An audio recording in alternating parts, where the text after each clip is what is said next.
IAS, ये 3 अक्षर हर youth का सपना होता है और देश की सेवा करने के लिए सिविल सेवा से बेहतर कोई सेवा नहीं है। तो आप देख रहे हैं IAS टॉपर्स टॉक। आज के IAS टॉपर्स टॉक में हमारे गेस्ट हैं Pulkit Singh. Pulkit has secured all India rank 26। Pulkit Chandigarh के रहने वाले हैं। इन्होंने आर्मी पब्लिक स्कूल चंडीगढ़ से अपनी स्कूलिंग की और उसके बाद IIT BHU से integrated course BTech plus MTech that he has completed in mechanical engineering. Mechanical ही इन्होंने ऑप्शनल चूज किया और अपना 26th रैंक स्कोर किया। तो जो ये सिविल सर्विसेज टॉपर्स टॉक है, इसका एम ये होता है कि टॉपर से आप उसकी सक्सेस की स्टोरी जानें और अपने आप को सक्सेसफुल बनाने के लिए कुछ इनपुट्स ले पाएं। तो Pulkit, congratulations. Thank you sir. Pulkit, मेरा पहला सवाल आपसे ये है कि UPSC सिविल सर्विसेज को क्रैक करने के लिए वो कौन सी बेसिक चीज़ें हैं जो स्टूडेंट्स की पर्सनालिटी में होना चाहिए ताकि वो आगे चल करके इस एग्ज़ाम को क्रैक कर पाएँ? क्या क्या उनकी क्वालिटीज़ होनी चाहिए?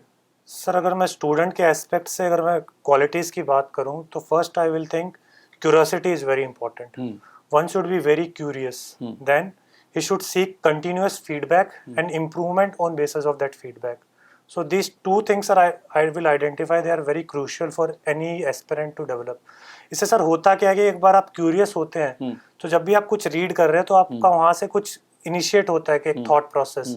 और अगर हम क्वेश्चंस के एस्पेक्ट से भी अगर हम देखें तो थॉट प्रोसेस ओरिएंटेड काफ़ी क्वेश्चंस आते हैं। एंड सेकेंड एस्पेक्ट सर, जो मैं आपको कंटिन्यूस फीडबैक की जो बात कर रहा हूँ सर, एज सच इम्प्रूवमेंट का स्कोप हमेशा रहता है।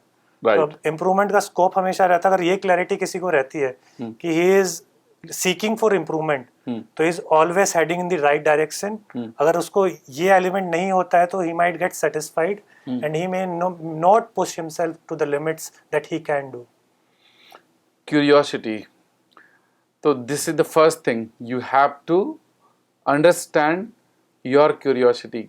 और दूसरा सेकेंड क्वेश्चन इज कि जब जर्नी स्टार्ट करते हैं तो जर्नी की बेसिक स्टेप्स क्या है? इनिशियली NCERT से स्टार्ट करें, किसी कोचिंग के नोट से स्टार्ट करें, टेक्स्ट बुक रीडिंग से स्टार्ट करें, ऑनलाइन लेक्चर से स्टार्ट करें, ये कहाँ से स्टार्ट करें बच्चे?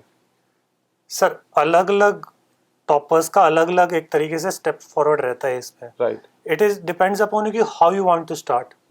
चैलेंज होता है कि आप उसको स्टार्ट कर दो rather than just thinking about कि मैं इसको स्टार्ट कैसे करूं। अगर मैं आपकी बात करूं कि आपने कैसे स्टार्ट किया? सर, मैंने इसका start basic text book NCERT text book reading से ही करा था। And at the same time कि मेरा बचपन से एक तरीके से क्यूरियोसिटी का काफ़ी इंटरेस्ट रहा है, तो मेरा newspaper reading is almost an habit since my childhood.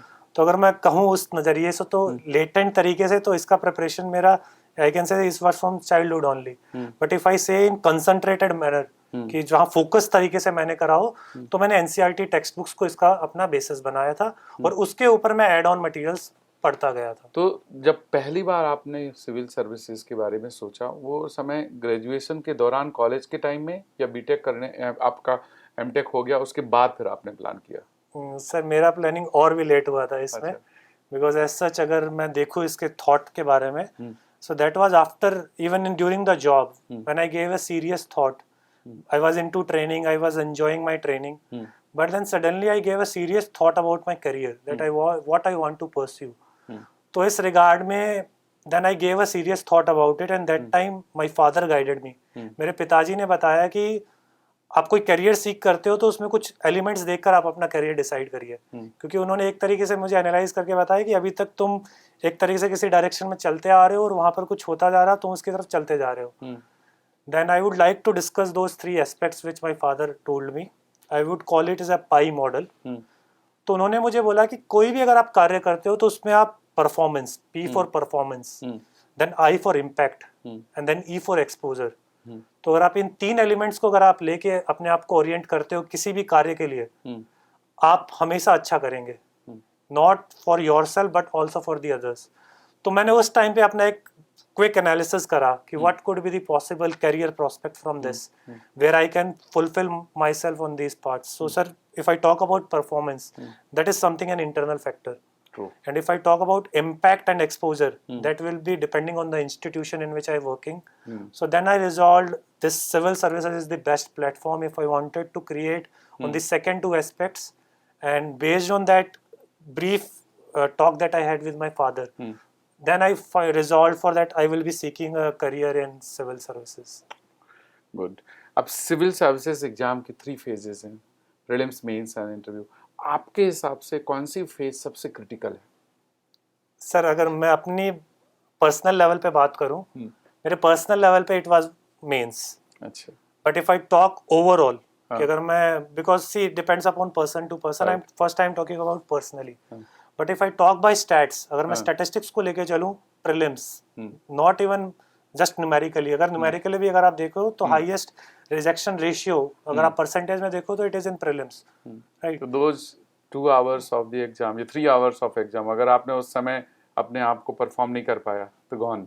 Yes sir, definitely sir. And doing an objective, I have realized that कुछ लोगों के सर एक एप्टीट्यूड डेवलप हो जाता है ऑब्जेक्टिव पेपर को सॉल्व करने का, उनको नरेट करना डिफिकल्ट हो जाता है. लेकिन if I talk from general mass, specially if they are not coming from engineering background, अगर मैं उनके साथ एम्फेसाइज करूं, developing that aptitude becomes very important. And seeing the last 3 years especially, it is more about your aptitude of attempting a objective paper rather than just knowledge. पुलकित, मेरा सवाल है कि जो प्रीलिम्स का पेपर 1, पेपर 2, 2 hours ईच, उन particularly 2 hours में best perform करने के लिए क्या स्ट्रेटजी होनी चाहिए? Sir, to perform any time to your best, I think practice becomes very important, whether it be any field. अब वो प्रैक्टिस आपकी होनी चाहिए इन दैट इकोसिस्टम, जो इकोसिस्टम आपको वहाँ मिलना है. तो इट बिकम्स इनवेरिएबल कि आप सेट ऑफ पेपर्स प्रैक्टिस करें उसके लिए, एक तो. और दूसरा है कि सर आप थोड़ा कूल हेडेड रहें वहाँ पे, remove any kind of volatility. अगर आपके दिमाग में कुछ चल रही है उसको आप अवॉइड करें, specially in the last week और so. And sir thirdly, have a strategy to attempt an objective paper. काफी लोगों की अलग अलग स्ट्रेटेजी होती है इन दिस रिगार्ड. इसी स्ट्रेटेजी की आप बात कर रहे थे कि आपने क्या स्ट्रेटेजी, आपके हिसाब से क्या बेस्ट है? सर मेरी स्ट्रेटेजी अगर मैं बताऊं, मेरे को ऑब्जेक्टिव पेपर क्लियर करते समय एक चीज क्लियर होती है कि एग्जामिनर ने जब ये पेपर बनाया उसने मुझे 100 सवाल दिए हैं, तो पेपर सेट करने वाले का भी एक ईगो है, तो 100 सवाल मुझसे नहीं करवा पाएगा सर. तो अब मेरा क्लियर कट होता है कि पहले मुझे वो सवाल आइडेंटिफाई करने के जो उसके ईगो को सेटिस्फाई कर रहे हैं. So in this, my 100 questions becomes 90 questions straight away, whether it be any form. 90 attempt करना है. मैं 90 का target sir. Now my basis will be on 90. First I will identify those 10 कि जिसको नहीं करना है, जिसमें अंदर घुसना ही नहीं है. And for this sir I will do 3 iterations. तो आप ना जिस तरह से सॉल्व करते जाते हैं, जो ज्यादा वेग से लगे उनको आपने क्रॉस कर दिया. स्ट्रेट सर, बहुत बहुत बड़ा क्रॉस कि मतलब एंटर ही नहीं करना है. So then सर अगर आप एनालिसिस भी करके देखें, 92 कट ऑफ, अगर 46 में सही कर दूं उसमें से, बाकी सारे कुछ भी ना अटेम्प्ट ही ना करूं, then also I am qualifying, right. So my negative marks also becomes very critical in this regard. True. और स्टूडेंट का सर खासकर आखिरी के 15 मिनट में, अगर मैं साइकोलॉजी अगर मैं आपको बताऊं, मैंने भी फील करी है, आखिरी के 15 मिनट में एक रश आता है पेपर में. अब उस रश में क्या होता है कि आखिरी के 15 मिनट में मार्क कर रहे हैं वो वाले क्वेश्चन जिसमें हमें डाउट है, लेकिन उस रश पे हम सब कुछ भूल जाते हैं और हमें लगता है कि आगे पीछे वालों ने सब कर दिया है. और उस रश के टाइम पर हम सारे ही ज्यादातर नेगेटिव मार्किंग करते हैं. मेरे खुद के फ्रेंड्स के साथ ऐसा हुआ है, आखिरी 10 मिनट में वो अपने आप को बाहर ले जाते हैं. सर जैसे आपने 2 घंटा बोला, मेरे लिए वो 10 मिनट 15 मिनट बहुत क्रूशियल होते हैं आखिरी के, लास्ट के. अपने आप को वहां पे स्टेबल रखना, थॉट्स दूर रखना, confidence in your self. Confidence ये कि दूसरे वाला बहुत ज्यादा आगे नहीं है, I have to just reach him. Right, very correctly said कि लास्ट में 10 मिनट जो होते हैं, अगर आपने सभी टिक कर दिए, वाइल्ड गेस कर दिए, तो फिर तो नेगेटिव मार्किंग लेके आगे ज़्यादा. अब सीसेट पेपर नॉर्मली जो मैकेनिकल या जो टेक्निकल बैकग्राउंड के हैं, साइंस बैकग्राउंड के, उनको ज़्यादा प्रॉब्लम नहीं होती.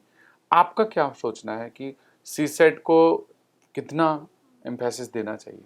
Sir, as you told me, depending on background, especially people coming from humanities, कल ही मैंने किसी का स्कोर कार्ड देखा, he was scoring around 116 in the GS1, very good marks, but he missed by just 0.33 the CSET cutoff. GS में कितना score था? 115, something around 115. 92 something is cut off. Yes sir, 92 is the cutoff. So I do feel for such candidates. And so, he was not able to clear the CSET paper. Yes sir. So there are many such instances this year, because CSET paper gradually has become difficult. If you see 2020 paper, the level of difficulty was more than 2019. Yes, so sir, from that aspect, if I say, you have to have your own analysis. To be very honest, I didn't prepare for it, because all thanks to my background in this. But those people who are facing, अगर इसमें आपको दिक्कत आती है तो आप definitely इसके basics पे जाइए, ठीक है। और बेसिक्स का मतलब देखो, अगर आप नॉन साइंस बैकग्राउंड से हो तो उनके चांसेस ज़्यादा होते हैं इसमें डिफिकल्टी के, तो आपका जो रीजनिंग वाला पार्ट है, LI वाला पार्ट है, उस पर फोकस करिए। इसके बाद 9th-10th NCERTs, again I am stressing NCERTs, 9th-10th की NCERTs की मैथमेटिक्स की किताब उठा के उनके चैप्टर्स की थीम पढ़िए, उसको अंडरस्टैंड करिए, right, rather than going for just some curated content, उसको पढ़िए। हार्डली आपको इस टाइम पे, इस समय आपको 10 से 15 दिन समय में आप कर सकते हैं ये, true, and that has to be done at your own level, because I 2 से 3 हफ्ते अगर सही से पढ़ लें, और जिनका साइंस बैकग्राउंड नहीं है उनको थोड़ा ज़्यादा टाइम देना पड़ेगा। यस सर, डेफिनेटली, बट इससे ज़्यादा मैं एलैबोरेट नहीं कर पाऊंगा क्योंकि इस प्रोसेस से मैं नहीं गुजरे। आपके लिए तो ये आसान हाँ एक वक्त था। By all god's grace this was quite good for me. Now let us move to the mains examination. आपने बोला था कि सबसे क्रिटिकल मेंस है। यस, अब mains has so many areas, 4 papers, then essay, then languages. इस mains में writing skill कैसे इम्प्रूव करें? Sir again practising a number of questions in this regard. तो कुछ ऐसे नोट्स बनाए आपने जहां पर आपने कुछ कोट्स लिखे हों या कुछ पॉइंट्स जो आपने इनकॉर्पोरेट किए हों? In that regard I did go for this. मैं उसको ब्रीफली यहाँ पे डिस्कस कर सकता हूँ। जैसे अगर कोई भी टॉपिक आप मुझे दे, तो एक मेरी अप्रोच है उसका what, when, where, why and how, इसको मैं आंसर कर लूँ। यूपीएससी का एग्जाम जो है, it is more focused on how and why, right. आपको व्हाट, व्हेन, वेयर, व्हाई भी चाहिए, लेकिन that has to be integrated in how and why, so you can go by this approach, right. Other strategy could be have some data, have some keywords on that topic, have some issues, then just go past, present, future. Past का मतलब इस चीज में जो होता हुआ आया है उस पे क्या चल रहा है, प्रेजेंट मतलब आज के उस पे क्या इश्यूज चल रहे हैं, क्या टॉपिक डिस्कशन पे है, फ्यूचर मतलब आप इसमें क्या रिकमेंडेशन देते हैं। मेंस में आपके रिकमेंडेशन नहीं चाहिए, आपकी कमिटीज के रिकमेंडेशन चाहिए, आप उनको कोट करिए। ये आपका एक फॉर्मेट एक तरीके से बन सकता है। तो मेरा डिपेंडिंग अपॉन द टॉपिक, मैं टॉपिक टू टॉपिक में अपने इस स्ट्रक्चर को भी बदलता रहता था। तो मैं ऐसे कुछ स्ट्रक्चर्स डेवलप करके चलता था कि जो मुझे एक थिंकिंग प्रोसेस में हेल्प करे। So to be very honest, I work in a very objective manner.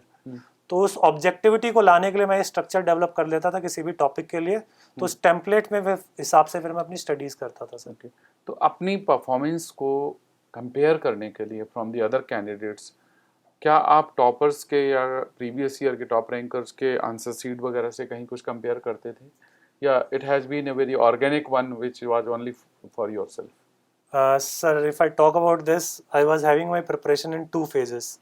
तो जो मेरा पहला वाला फेज था, when I was initially starting in my first and second attempt, तो हाँ मैं जनरली रेफर करता था। ये टेंडेंसी थी मेरे पास कि मैं अपना आंसर देखकर I take a reference, relative reference, कि इन्होंने क्या लिखा है, उनसे मैं कुछ सीखूं कंटिन्यूसली। अगर कुछ पॉइंट्स अपने में आंसर्स में इंक्लूड करने की कोशिश करता था। लेकिन उसके बाद when I took a break and after that break, उसके बाद मैंने ये रिजॉल्व करा कि my peers will be my guide, they will give me the feedback. I was having a group of my friends, तो मैं उनके साथ डिस्कस करता था, हम लोग आंसर्स लिखते थे ऑन डेली बेसिस। तो मैंने इसका अराउंड 50 to 60 डेज का एक प्लान बनाया था topic wise. I took a set of questions, मैंने क्वेश्चंस उठाए इसके। सबसे पहला सोर्स यूपीएससी के previous year question sir. Any examination आपको उसके प्रीवियस ईयर क्वेश्चन ही सबसे बेस्ट सोर्स है। उनको मैं अपने फ्रेंड्स के साथ डिस्कस करता था, हंसी मजाक करते करते हम लोग पढ़ते थे, वैल्यू एडिशन एक दूसरे का ऐड करते थे, एक दूसरे को टॉन्ट करते थे, कैसा आंसर है कैसा नहीं है। तो उस पे हमने एक तरीके से इवॉल्व कर लिया था कि रिक्वायरमेंट क्या है सर इसकी। मैकेनिकल इंजीनियरिंग कैसा लगा आपको? मतलब it was difficult for the selection और it helped in the selection? Sir, today I am very satisfied with it. But as such, sir, if I talk about it, engineering optionals nowadays, they are very lucrative in terms of scoring good marks. Personally speaking, I had a very objective bent. तो मेरे लिए एक तरीके से default choice बना था after my 5-year course. Initially it was my default choice कि मैं mechanical ही लूँगा. सेकेंड अटेम्प्ट के टाइम, सेकेंड फेज के टाइम पे मेरे टाइम दिमाग में एक आया था, एक ट्रिगर आया था कि whether I should seek a different optional. फिर उसके बाद एक तरीके से मेरी ये जिद बन गई और आप कह सकते हैं कि इमोशनली अटैच हो गया कि ये मेरा एक तरीके से आइडेंटिटी का पार्ट है. So if I have to identify myself, this will be part of me. And today also sir, I think अगर आप बाकी ऑप्शनल्स को भी कंपेयर करें, leaving about 1-2 extreme marks, these engineering options have done quite well. decently. This year really done well. There are many, in fact 2 are in top 10 and you are one example. There are so many students who have scored good rank. Yes sir. So overall it is, and again sir, coming to that part about difficulty, see, syllabus is exhaustive. I will not be saying it is a very easy. Syllabus exhaustive है, लेकिन एक objectivity होती है उसमें. अब उसके हिसाब से आप अपने आप को उस तरीके से क्रिएट कर सकते हैं. देखो, एग्जामिनर को भी पता है it is a vast syllabus and they also want people coming from all backgrounds. So if you are having confidence in that, अगर आपको ये पता है कि आपकी एबिलिटी है इसको इस तरीके से परस्यू करने की, इंटरेस्ट है, so you should be definitely going into that. So that will be my take in the hinder side about the optional sir. Optional में आपका स्कोर था 274 and this year in all optionals the score has been less and I think 274 is a good score as in this current year scenario in 2020. Yes sir, I believe it's a par score. Yeah, means because I have spoken to many of the other top rankers, their scores are also in the same range, 250, 260, 270. There are rare cases who have crossed 300. Yes. So I think this score is very respected score. Yes sir, I think what I believe from the initial analysis, 260 will be the mean score for those who are qualifying. So if I see from that aspect, from the qualified candidates, it's a par score. Right. Now coming to the interview, being a mechanical engineer and coming from IIT background, were there discussions on the mechanical front? Sir, I had a very interesting conversation in this regard. I like to narrate it. यानी वहाँ पर sir के room पे I had the board of air marshal Bhosle sir. तो वहाँ पर उनके room पे कुछ मॉडल्स रखे थे, BrahMos missile, Tejas missile and rocket. तो पहले तो मुझसे यही सवाल रखा गया था कि आप मॉडल्स आइडेंटिफाई करिए इस रूम पे, कौन सा मॉडल क्या है. हाँ, पहले तो नहीं, पहले उन्होंने बोला था इस रूम पे मॉडल्स रखे, आप सर्च करके बताइए. तो मैंने उनको सर्च करा. सेकेंड क्वेश्चन था, आप इनका वर्किंग प्रिंसिपल समझाइए. So that was I think coming from mechanical and very practical, very spontaneous, which I think could be asked from anyone even if is not taking mechanical as an optional. पर जब मैं touch में था वहां पर, उन तीनों को मैंने, जैसे if I talk about rocket propulsion, मैंने उनको थर्ड लॉ ऑफ न्यूटन से रिलेट करते हुए पूरे कंबशन सिस्टम तक मैंने एक्सप्लेन करते हुए उन्हें नरेट करा. So that I think give a very good impression of me there, and it was kind of something spontaneous. So I believe they can definitely ask. So interview में आपका क्या score रहा? Sir, in interview I scored 190. 190 is very impressive score. Yes sir, it's a very decent score in this regard. So apart from this, any other area where you felt कि my mechanical engineering has paid me back? एक तो ये आपका हो गया जो आपने rocket propulsion का बताया, मॉडल का. सर, पेड बैक की अगर मैं बात करूं, engineering subjects you develop a objective bent of mind, you develop critical reasoning. Right. तो prelims में एक तरीके से मेरे पास प्रत्यक्ष नहीं है वो, और प्रत्यक्ष रूप से मुझे हेल्प हो रहा है. क्योंकि जब मैं अपना इंजीनियरिंग ऑप्शनल प्रिपेयर कर रहा हूँ, वहाँ पे एक मेरा ऑब्जेक्टिव माइंडसेट चलता है. रोज न्यूमेरिकल सॉल्व कर रहा हूँ, न्यूमेरिकल सॉल्व करते समय ऊपर से नीचे प्लस माइनस कर रहा हूँ. तो एक वो जो आपका सर जो साइंसेस से जो आप रिलेट करते हो, वो वाला बेंट ऑफ माइंड, और मॉड्यूलेशन भी अच्छा हो जाता है. जीएस पढ़ा, थोड़ा सैचुरेट हो गए, इंजीनियरिंग में आ गए. Calculation, numerical based. Great. Now, my last question to you is, how was your experience with the Next IAS and also with the 𝐍𝐵?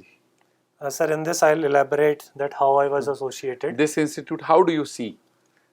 Sir, it's a very progressive institution. Few points I would like to highlight from the perspective of the stakeholders. Students के हिसाब से अगर मैं बताऊं, very student friendly. Students की बातें सुनी जाती हैं, उनसे जो उनके queries होती हैं उनको मेरे ख्याल से काफ़ी हद तक resolve किया जाता है. Individual to individual basis के level तक मैंने देखा है.